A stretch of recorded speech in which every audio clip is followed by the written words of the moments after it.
Et dans toutes les fermes du pays, dans toutes les exploitations agricoles, sur les dizaines de points de blocage installés sur les routes de France, ces annonces gouvernementales étaient attendues de pied ferme.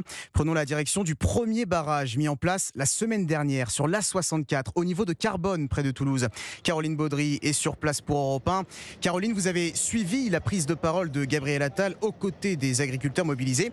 Et on l'a appris il y a quelques minutes, le Premier ministre est attendu sur place.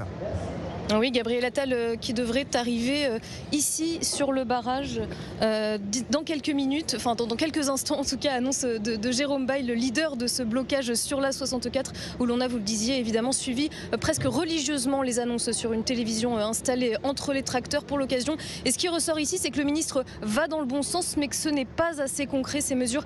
Il faut les appliquer. Alors cet agriculteur de 62 ans se dit mitigé et appelle à la patience. Et c'est surtout les actes qu'il y aura dans les jours à venir.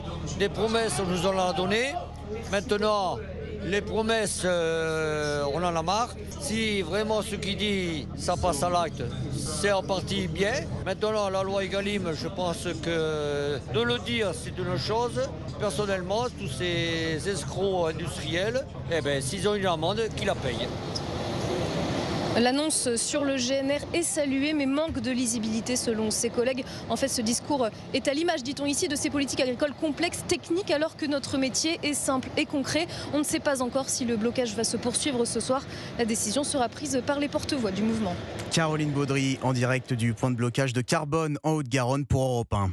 Ce mouvement de colère est-il sur le point de prendre fin? On en saura plus au cours de la soirée. La FNSEA doit s'exprimer à 20h. En attendant, les barrages routiers sont toujours en place. Depuis ce matin, les manifestants bloquent plusieurs grands axes qui mènent à Paris. L'A13 à hauteur de Mantes-la-Jolie, l'A1 dans l'Oise, à 40 km de la capitale, mais aussi le très stratégique péage de Saint-Arnoult.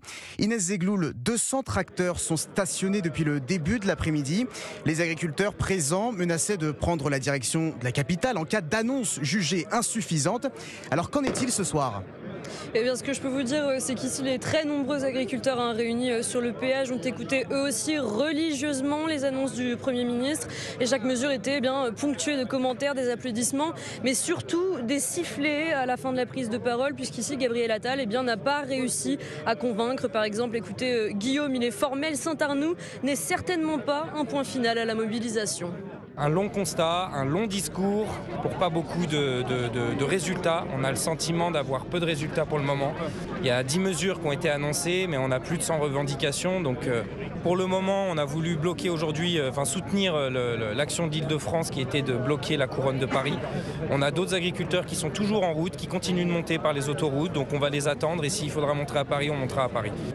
Voilà, monter à Paris, c'est aussi ce que veut désormais Thierry, 40 ans de labeur dans l'arboriculture. Il râle, ce n'est pas suffisant, aucune promesse n'a été faite pour son métier.